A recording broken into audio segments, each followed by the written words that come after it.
Hey, there she is. Dude, she could have done some damage to you guys too. Yeah, that paralyzing her was the absolute best thing I could do. I was just watching a WebDM episode today where they were talking about the Shadow Monk, and they were talking about him stunning enemies, Mm-hmm. and like they, it just basically was kind of the same. They were like, yeah, he wiped the floor with the big bad because he stunned him, and then he was like, and then what's his name? Jim was like, yeah, and then the rest of the party came in and just beat him like a pinata, and I'm like, I know what that's like, yeah.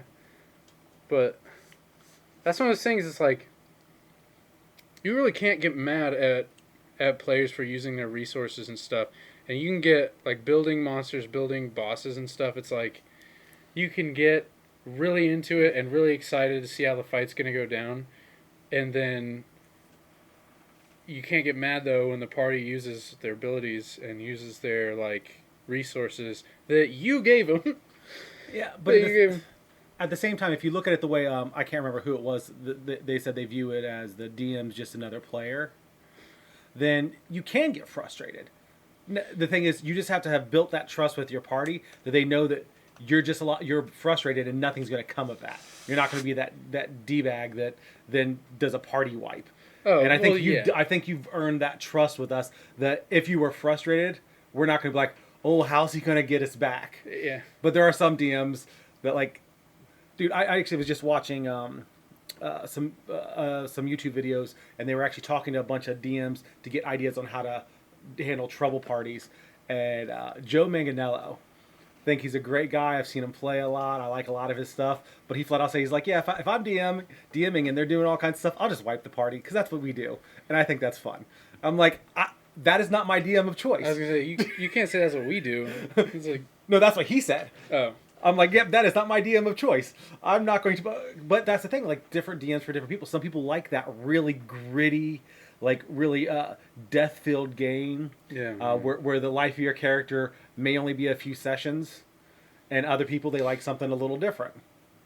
Well, I was telling you about. This is kind of how I would feel about it now, because I mean, y'all have plot armor and stuff, but like, let me see if I can find it.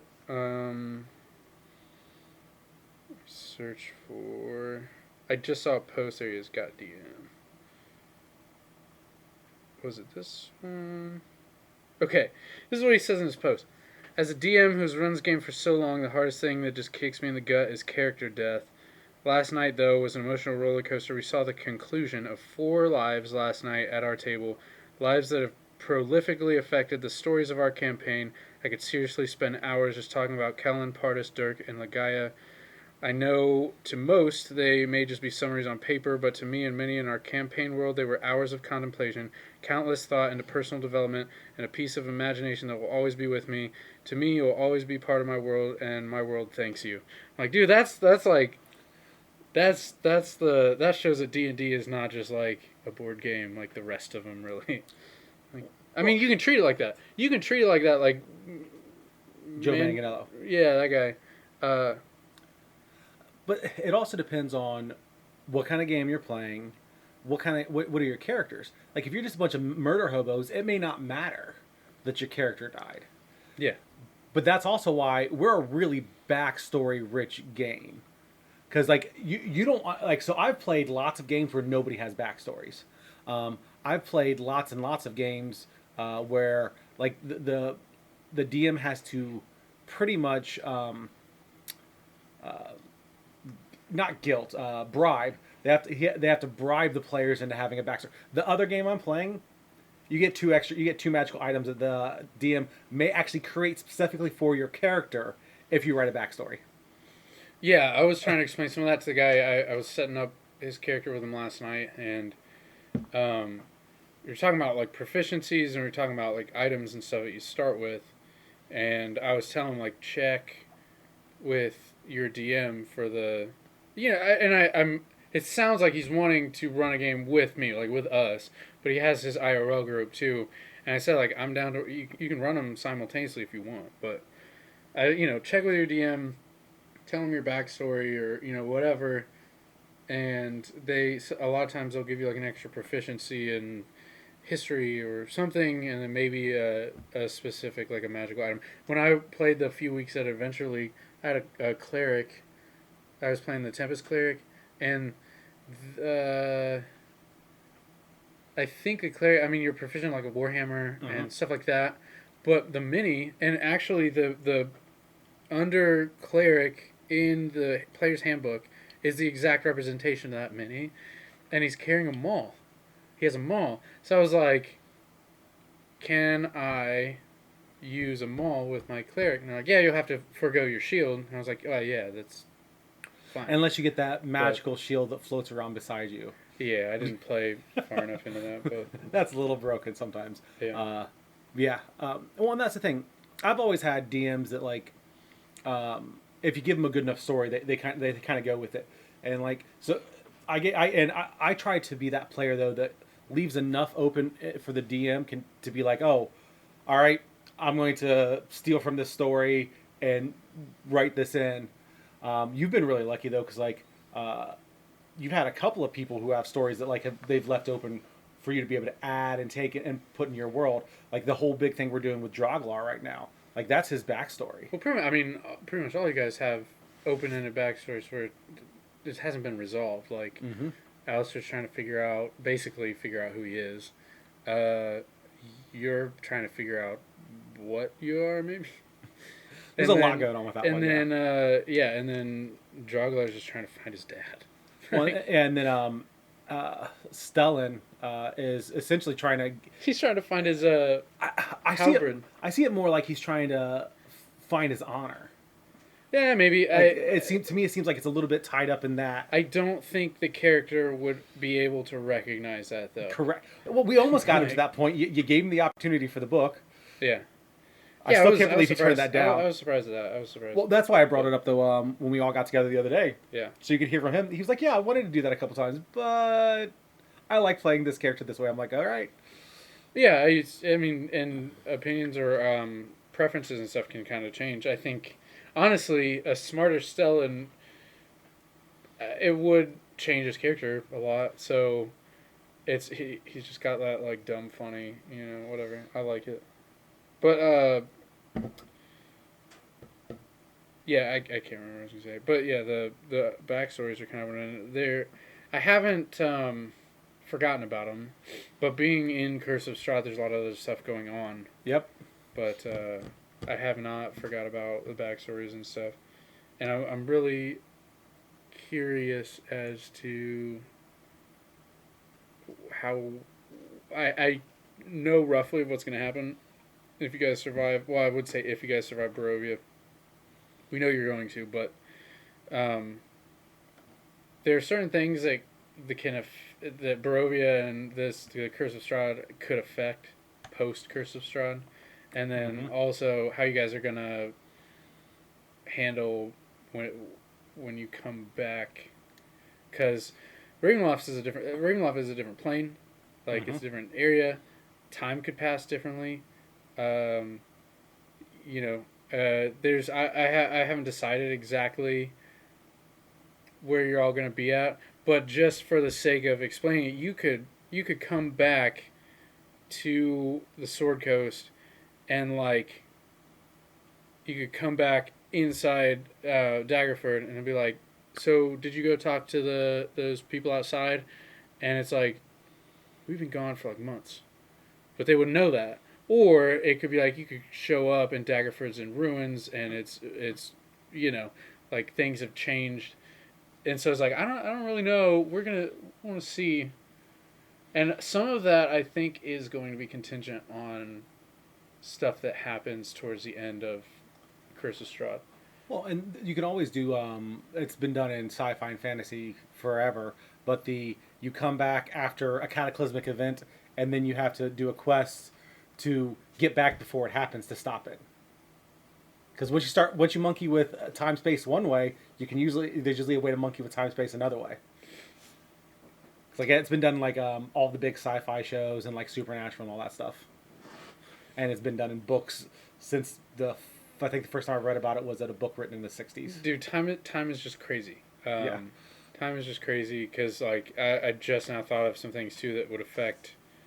some others I like to do. Yeah, it's going to be interesting. It's going to be interesting, but we're not the my original homebrew plot thing is not going to be dropped off or put on the wayside. Like we are gonna pick that back up for Well, sure. yeah, I But mean, you set it up though to where that could be our mid level, or that could be our end game. We're not going to be powerful enough to defeat it till the end game, or it's a mid level thing. But I'm glad you threw Barovia in there because my whole thought process on all this was there's no way we can beat this at fifth level. beat So, what? we can. There's no way we can gather up all the shards to make the key so we can relock it and kill the guy that's come back by fifth Oh level. yeah, Like no. there's no way we'll be powerful enough. We ran from a Balrog. Yeah, yeah, uh, yeah. No, there's that's gonna be whether that's the thing that takes you all the way to the end of or up to level 20 or beyond or whenever we decide to end it or not. We'll see. I have a lot of plans for in between though. If you think of like a traditional like JRPG where you have an overarching kill the demon, whatever. I'm thinking of like I don't know if you ever played Lunar or Lunar 2 I on didn't, but PlayStation. yeah, I know the concept from like all the books, like the Wheel of Time series. Yeah. There's the overarching, and then all the small ones. Well, legitimately, Lunar 2 was the one I really played, like, and put time into. It literally was defeat the demon. Like, it was a big bad demon. And for PlayStation 1, it was 3 discs long. But the point is, though, is you can start off in, like, a little town. Then you're, oh, okay. A better example might be A Link to the Past. Zelda. Second Zelda. It's a smaller map, but, northwest, you have the forest. Then you got to go to this other shrine thing, temple or whatever, and it's all sand, and it's all desert, and it's all, whatever. And then you have, like, a witch that lives by a river, and you get stuff from her. And then you have a northeast, you have waterfalls and lakes and stuff like that. And so there's a lot of potential stuff, and there's like a lot of plans without giving anything away really. But it's not going to all be set in the High Forest. I mean, I know there are a lot of campaigns where you could. Again, I was watching WebDM the other day, and they were talking about it would be awesome to do a siege campaign where the entire campaign I watched that one. the entire campaign is in a city that is you're either being besieged or you're the one that is laying siege to the city, and you either have to survive and escape the siege or whatever, or you have to take over the city, or, whatever. But that's all in one thing. And they've talked too about like doing a Thieves Guild campaign where you just the whole campaign is in the city, but you have rival gangs, you have this and that. Yep. That would be cool too. But with what we're doing, like it's my first campaign. I want to be able to explore as much as I can as we can without overdoing it. Yeah. But I definitely want to explore, outside. Well, we already have explored outside the Sword Coast, but yeah.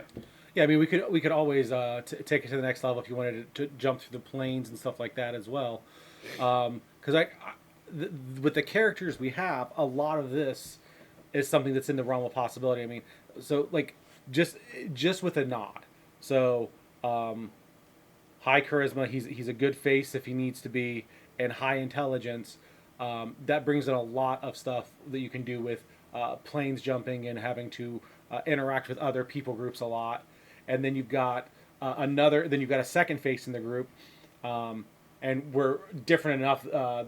It doesn't. There's not a whole lot of overlap there. And then you've got Stellan kind of mucking everything up to where you have to fix that a lot. My favorite though is when he was stealthily opening the door. I think it was like our second or third session, and he tore it off the hinges. Dude, I was about to say the early Stellan was, I don't want to say a lot more because he still is, but he was a lot more Leroy Jenkins type not because necessarily that was his intention. He just didn't know better. Yes. So yeah, he would like rip doors off hinges. We'd be like, all right, someone needs to sneak in there or whatever, and he'd be like, I'm the best at sneaking. I'm gonna go. And it's like, no, you're not. No, you're not. But Well, and I think when a nod tricked him to convince him he needed to be stay with the party and protect the party more, kind of help tamper some of that down, tamp some of that down as well, temper it. Well, and outside of the game, I mean, players start getting used to each other and how everybody's playing. So I think he's adjusted somewhat with some of that. But I think, and not that anybody else has been not good, but I think his, like, I don't want to say his real name on video. He doesn't want me to say his real name on video. His role Stellan's playing. player, his role play is just. Well, and I think honestly having a character like that makes it a little easier. Like if you're playing a more intelligent character, for me, I have about average intelligence. So to really try to optimize what's the best tactics, what's the smartest thing to do here, I'm not the greatest at it. So it's like it's fun and silly, and I think a little easier to play a dumb character because you don't have to think about it as much. But his role play of it is exceptional. Well, and when it comes to characters kind of coming into their own, Droglar has really been coming into his own. Like with the battle a little while back with the werewolves when he used the moonbeam, I think it was, to shift them, and before the one before that where he used gust of wind to force the combat, but by doing so, essentially made it a cakewalk At the winery? at the winery, Yeah. knocking out one of the people, keeping everybody else shoved back. He made it to where the rest of us could just wander around killing everything. Yeah. Yeah, that's true. Only person who got screwed up with that whole thing was Alistar getting tumbled around with the other druid. Well, but I think that was kind of good for him because he rarely takes damage. I mean, well, him and Anov rarely take damage, but with trading off the cloak, though, it's balanced things out a little bit. Yes. But that cloak was I did not realize how swingy advantage and disadvantage is at the time when I gave that out. I was like, oh yeah, that'll be cool. You know, they'll get disadvantage or whatever, and then realizing like this dude is never getting hit. Well, even though it's because it's only it does I think numerically it makes it a +5 essentially, is what they say. I think so. Yeah, it's average. Which is a big deal, but it shouldn't have been that big of a deal to where it literally never happened. But at the same time, I had to get rid of that so that I could, my hellish rebuke stuff as well. Oh yeah, Because if it didn't hit me, I couldn't hellish rebuke it. Like, granted, I only have one of those a day with the way I don't know if it's a day or a short rest. I'll have to take a look at it. But that hellish rebuke, that's nice. I'm actually looking forward to a lot of the other stuff that my guy gets further level as well. All right. It's not super important. I can't remember what I was gonna say. But you know, part of this, and I think I've talked about this a few times in videos, but part of it was like, I also didn't know many ways to like counteract or just give you a challenge with a cloak that gives any attack against you disadvantage. And the ability for me to fly out of range of most things, to where very few things could even try to hit It was me. just a wombo combo that I wasn't prepared for, but it's fine. I mean, we've adjusted, or I've adjusted at least. But no, now knowing like I was just helping, like I said, I was just helping my buddy create. He's playing a tiefling wizard. Nice. And I recommend it. He doesn't know anything about it, but he's into it. He's ready to go. He bought the player's handbook, and he bought a set of dice. Like, he's committed some money to it, so he's like, I'm at least giving this the old college try. But anyways, I told him, I was like, I'm not going to tell you at all what you should do, like what spells you should take and stuff. But I do recommend, and he asked me, like, well, what do you recommend? I was like, take Magic Missile, because at minimum, you're doing 6 damage. Because it's 1d4 plus 1 per dart. Yep. So it's not 1d4, or it's not 3d4 plus 1, it's 1d4 plus 1 per dart. So that means, and you don't make an attack roll. So unless they have some kind of magic resistance or whatever, it's at minimum 6 damage, where first level, 6 damage can be like half of a zombie or a goblin or, whatever. And that's if you roll 3 ones. Yep. Like, that's if you roll 3 ones, which you probably won't do. He actually, so I helped him roll the character, and I told him, I was like, standard array is this, and if you're not sure what you guys are going to be playing, I would recommend using standard array. He's like, I want to do it legit. He's like, if I'm going to do it, I'm going to do it. I'm going to roll. And he rolled, and so the average of the standard array is 72. He ended up with a score of 75. Nice. So he started off with, plus his racial bonus, he started off with an 18 intelligence. Nice. And then he rolled a 15 on something else. And then it was like 13 or 12 or 13 12 or something. His lowest score was a 9. One was a 10, one was a 9. And I think he put those respectively on strength and charisma. But the only thing that does suck is the racial bonuses you get with a tiefling, like Hellish Rebuke and Thaumaturgy and all that stuff that you get right off the bat. Those are based off of charisma, regardless. So Yes. I mean, it's compared to everything that a wizard can do, it's minimal. Those are just going to be perks, but he's not going to get much of a bonus using that. It is funny though because he put 9 on strength. There's no bonus or anything to that. -1 And well, it's on strength checks. So it's -1 on strength checks, but he has proficiency with quarterstaff. So it's only +1 though. But his damage is going to be either 1d6 or 1d8 -1. Yep. So he has the potential of thwacking someone with a stick, and it's not going to do anything. But Well, yeah, I mean, as we figured out, like a nod better never get in a fist fight. yeah, because it's going to be like a slap. Because with his -1, he's Yeah. never going to do anything. Yeah. Yeah, like so for me, since we're talking about character creation, like I really, when it comes to creating a character, like I get all these ideas, but nothing really works until I hit the dice because the stats of my character matter a lot for how my backstory is going to work. So if I roll and I because I prefer to roll anyway, and I get my number set up and like nothing's high enough or low enough for the character concept I have, I have to just come up with another character concept. Like this time with my other group, I am playing for the first time where I'm playing a character's one of his stats lower than it is for role play, but it works with his backstory because he pretty much grew up in the wilds with bandit groups and stuff like that, so he didn't get the childhood stuff. And once he saw it, he was kind of enamored with it, so he kind of acts a lot of that way. He's a younger guy anyway, so it kind of works out for him. The Furbog, that's actually from Volo's guide, isn't it? Yeah, this one's I'm actually doing. I wound up doing a Bugbear. That's Bugbear. Right, yeah. I was going to do a Furbog, but this campaign didn't allow the Furbog. And actually, that reminds me, one of the big things that I do want to make sure that I say, though, when it comes to backstory, people need to not be too attached to their backstory, because if you're playing in the DM's created world, and you include the world, you have to be prepared for the DM to say, that could not happen in my world.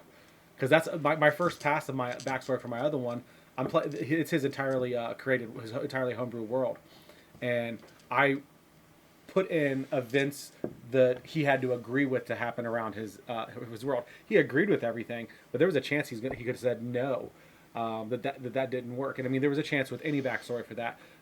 Most DMs are going to redirect you, but that's the thing. You got to be prepared for you putting so much effort into a backstory, and it's like, nah, that doesn't work here. I mean, you can't get too attached to a backstory regardless, because when we from session 0 or session 1, what Anad's goals were, his predisposition, all that stuff, and how drastically that's changed over the last year. That's another thing.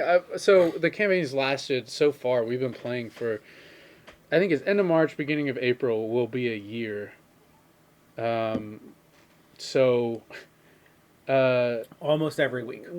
Yeah, I would say if we average though, it would maybe be a little more than every other week. Yeah. If we averaged everything out, because there were a couple times we had to go like 3 weeks or so without playing, but no, we were just talking about this after, or maybe it was over the weekend when we were just playing games or whatever, but we were talking about how I was like, you know what, so I've been trying to pace things pretty well with milestones, but we've been playing for almost a year, and you guys just hit level 7, where I think if we were to slow down that much, I would say post level 10, I guess what you would consider, what the book considers phase 2, or do they call it phase 2, stage 2, whatever gaming. They divide it up just as like a concept, but we'll say phase 2.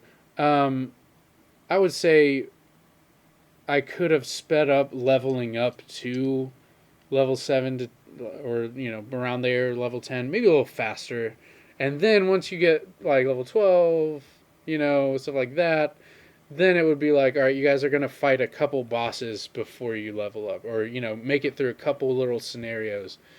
Whereas I think the first couple levels, like you guys leveled up to level 3, I think fairly quickly. But past that, I really started slowing it down. I'm like, it hit me when I was like, oh, we've been playing for almost a year, and I was like, you guys are level 7, like any game, whether it's tabletop RPGs or video game, like you hit level 7 within like pretty quick, Yes. But then again, video games level caps are not capped out at 20, so. Yeah, and I mean, I don't think anybody even has a problem with that, or even thinks about it for the most part. Yeah, like I know I want us to play higher levels, get to higher level, but I want us to get there. Because like I know I've got some really good ideas for what I'm going to do with my character when I get to level 17. Yeah, and the thing is yeah, we were planning on this being a longer campaign, but I don't want to stretch it out just unbearably long. Yeah. And I'm just thinking about like, if I can level you guys up a little faster, that will also up the pace a little bit to where it can stay interesting. Not that it hasn't stayed interesting, I don't think, for any of us. It made me think about pacing and where we're going and stuff like that. Well, and a lot of the things balance out because a lot of the reason for the time is travel. We spend a decent bit of time traveling, and once we get to a higher level, there's different ways to travel that take significantly less time that we'll actually be able to do as well. So that'll make it to where there is more action or more role playing. Because that is one of the things I do like is this is a pretty fairly balanced game between killing stuff and role play. Like we'll have sometimes where we don't do any role play at all outside of combat, but then we'll have other times where we don't see any combat because it's just intrigue and role playing, or there's a good mix in a number of them. So like I enjoy that because for a nod, I really built him to do a lot more role play. He works out to where he's good on a battlefield as well, but that wasn't the primary intent. No, but what were you saying? So far as she's taken level 4 sorcerer, I hope she kind of sticks with that a little bit. Not that I love clerics. So far, that's been my favorite class in any type of game because obviously I haven't played D&D as a player much, but I love clerics. I just like the idea of them. And even again, I'm referencing WebDM a lot because I've been watching a lot of them. But they were talking about early D&D where clerics, they were meant to be like on the front lines. Yep. So that's why they have weapon proficiencies, and armor proficiencies and stuff. I think it's pretty cool. But that being said, if you're going cleric sorcerer, have the level 3 cleric for your prayer of healing and stuff like that. The cleric bonuses that you get at level 3 with your what do they call it, like subclass domain, yeah. And yeah, she's life domain, and she gets the staff of healing. She's got 2 scrolls of prayer of healing as well. So we've got the gear for her to be able to stop there and focus on the damage side that she wants to do, to where she can help keep everybody up. And luckily, I mean, so we're pretty good at avoiding a lot of the damage. So that helps where not a lot of people are going to need heals throughout. We do still have potions when we need to use them. So I do find that her being there, though, gives us a huge safety net to where we don't have to worry about stuff. And I know for a nod, so he can fly out of the way. He's got Thunder Step, and he just took Dimension Door. Well, so up till now, you guys haven't really been hit much, and you don't need healing. You guys are level 7 though. You're pushing closer to level 10. Yep. I'm going to be able to start looking at higher CR stuff, which I'm excited about because as much as I love, and I was telling my buddy Zach last night, I love the traditional, the goblins have made their homes in the mines and they're terrorizing the local town. Stuff that for people who've been playing D&D for 10, 20 years, whatever, 10, 20, 30 years, those are tropes that they're getting sick of. And I'm like, I am all about. I love the like high fantasy nerdy like elves hate dwarves and orcs hate everybody and elves are snobby and dwarves are rude and short Certainly, and yeah. drink a lot and have Irish accents or whatever. Like I am still because I've been waiting for like 20 years to be able to do all that. So I'm like I love all that stuff. Well, the thing is, you can either reskin it to where instead of it being goblins, it's kobolds, and it's for the further quest for their dragon god. Mhm. Like you can take all these things that are tropes, change them a little bit, and make it part of a bigger story to where people aren't even going to focus on it being a trope just because you're not playing it. You're not playing it as a one shot. You're playing it as part of a That's greater what you want campaign. I want my world to feel alive Yes. and So quote unquote real. there's going to be Yeah. goblin So bands. There's going to be those things, and I think a misconception too is people think once you guys start hitting a certain level, you shouldn't ever encounter lower level stuff anymore. And I don't think that make is super fair because now that you're powerful, you can handle groups of goblins just fine. And sometimes it's fun to do that. Like goblins shouldn't you didn't just wipe them all off the face of the earth. Like they're still there. Kobolds are still going to be there in the mountains doing whatever. Um, and I think I did that early on too, where you guys I greatly scaled down. I think specifically it was a wraith yep. because I'm like the D&D like Sword Coast. If you treat it real, like it doesn't know that you're level one. Mm-hmm. Like wraiths are going to be where wraiths are, and goblins are going to be where goblins are. Now that being said, I'm not going to throw like some lich demi whatever thing at you guys level 2 or whatever because that doesn't really make sense. But if you're talking about like something indigenous to the area Well, or but whatever, that's the thing. You can make that your big bad, and it sees us, it demolishes us without killing us, and then derides us and just like, Psh, come find me if you survive long enough. Like you can do that, and just like with the goblins. So let's say you're like, dude, I love goblins.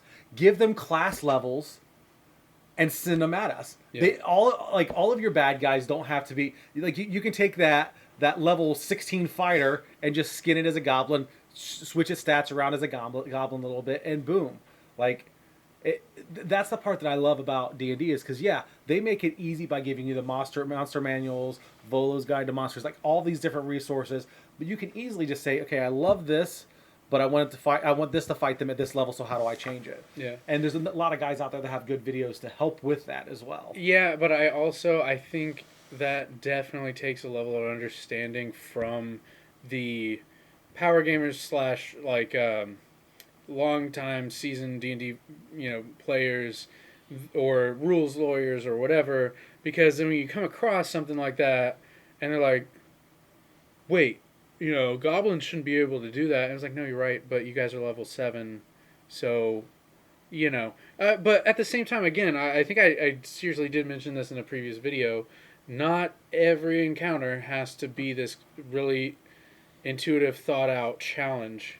Like sometimes you'll run across some things, blow them off the face of the earth, and then walk past the crater and keep going. And I think that's okay. I think that'll still add the flavor and the character to the setting. But anyways, yeah, I think still having some simpler encounters now that and it lets you guys show off like what y'all can do now. I'm still waiting for an encounter, though, where the only way to survive is to run. Because like I know a Nod's always thinking about that when like the vampires, the vampire spawn. Like one of the questions I asked earlier, can I see through that crack in the window pane? You said no. I was like, okay, I'm gonna have to blow a hole through the window because once I can see outside, I can go. Yeah, Like a Nod's ready to go. But the thing is, we've got to make sure that the party understands because I don't know if the party of characters or if the players even get. There might be times where we're gonna have to run. Two things, three things. One simple response. In game, if you communicate like, guys, let's bail, and one or two, even if one or two people take off, the others are not really gonna have a choice, or they'll die. But that's another thing that there have been videos and tons of advice that's like they caution against having the only option or the Yes. intention to run because you're playing heroes. You They may want to not. be a hero, and then you could have the rest of the party run, and you're like, I'm gonna solo this bastard, and then it's like, if you're writing it into your story or whatever, like, okay, parentheses, characters run away, you can't bank on it. But also, we did do that once when you guys had the dream, and the pit fiend was chasing you guys. Yeah, I And forgot about that. even that, you guys were like level 2. It's like, all right, let's see what kind of damage we can do as we go to see if this is a possibility. Even that, some of you caught on. You're like, we're getting the hell out of Dodge.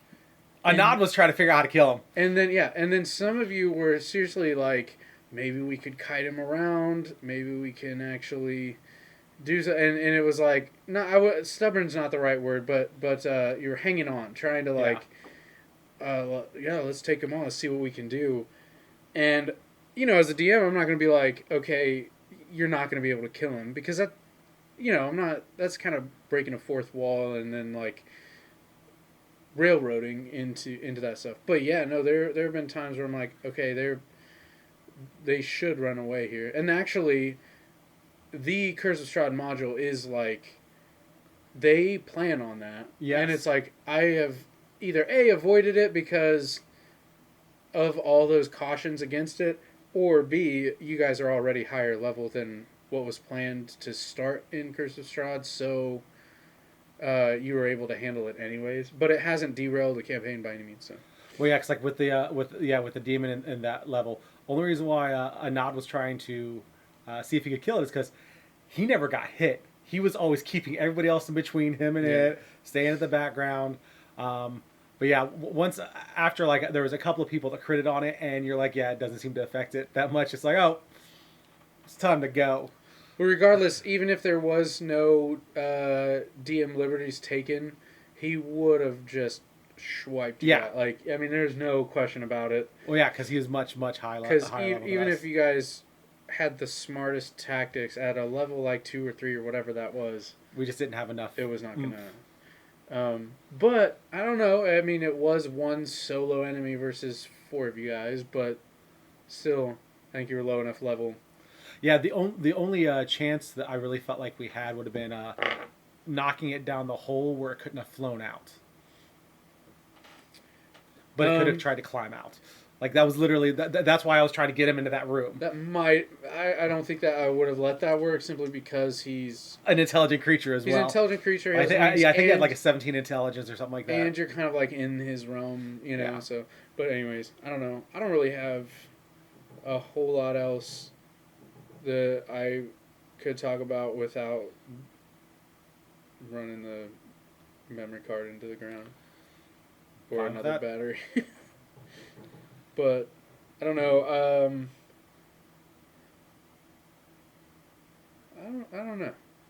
Maybe I mean, some of the things I was thinking about recently was just kind of like trying to refocus and then think of like, well, where I feel like you guys would want things to go. So far, without getting into a whole nother thing, Curse of Strahd very much has been a series of just like, you go to this location, handle the business. Go to this location, handle the business. Which is fine. I mean, that's kind of like what D&D is to a certain extent, but I've just been trying to think of like better ways to do that, to keep it a little less like, now you go to location C, and then that you finish that up, and you go to location D, and then like.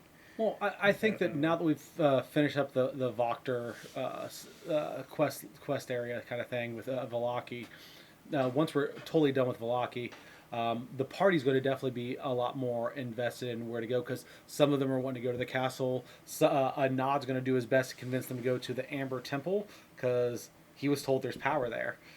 And he's going to probably try to present it just like that off to the side to Alistair, to get Alistair on board to get some more power. But we might have to go have dinner at Castle Ravenloft beforehand, because that's kind of what everybody's pushing at. And even though Anand disagrees, he's not out of position power wise where he's going to be like, he's not going to pull an Alistair and just peace out and go off on his own, because he's not ready for that.